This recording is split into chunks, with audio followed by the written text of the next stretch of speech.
Il y a eu une sorte d'impensé de la parentalité, c'est-à-dire que personne n'a pensé qu'un jour il pourrait être parent. Il y a deux points de vue. Il y a le point de vue du parent de la personne en situation de handicap, qui parler de parentalité de son enfant en situation de handicap, c'est juste se dire « oh là là, ça va recommencer », quoi.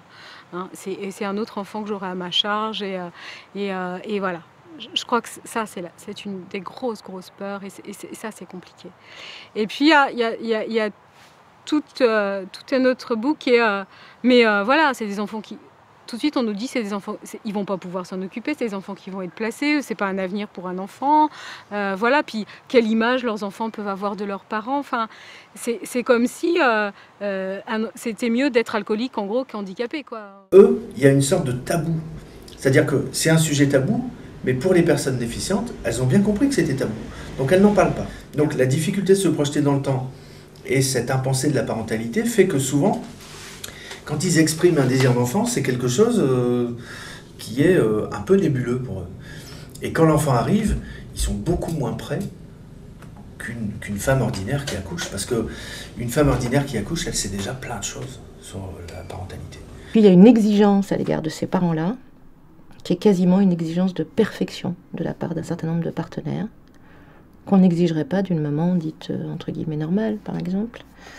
Les personnes déficientes, il y a une sorte de surhandicap qui n'est pas seulement lié à la déficience intellectuelle, qui est lié aussi à l'environnement qui n'a jamais abordé cette question-là.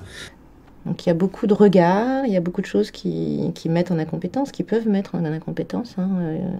Sentiment d'être très surveillé, beaucoup de personnes handicapées, surtout les mamans, dès l'hôpital en parlent en disant « ils n'arrêtent pas, ils me surveillent, ils regardent tous mes gestes ». Donc quand on vous regarde, moi quand on me regarde faire quelque chose, en général je le fais pas de la même façon que quand je le fais toute seule dans mon coin, je suis plus maladroite, voilà. Et tout est un petit peu décrypté comme ça, tout est décortiqué, tout est... Le stress parental va avoir une influence sur une sorte de sentiment d'incapacité, qui lui-même va renforcer le stress parental. Et il y a une sorte de cercle vicieux. C'est là où les professionnels interviennent. Souvent les parents sont quand même sous pression, c'est-à-dire que parce qu'ils sont déficients, et pour les aider, il y a une constellation de professionnels autour d'eux qui est parfois impressionnante. Je ne sais pas si on supporterait ça. Parfois, les parents ont 4, 5, 6 services qui viennent chez eux, qui les écoutent, qui leur expliquent ci et ça.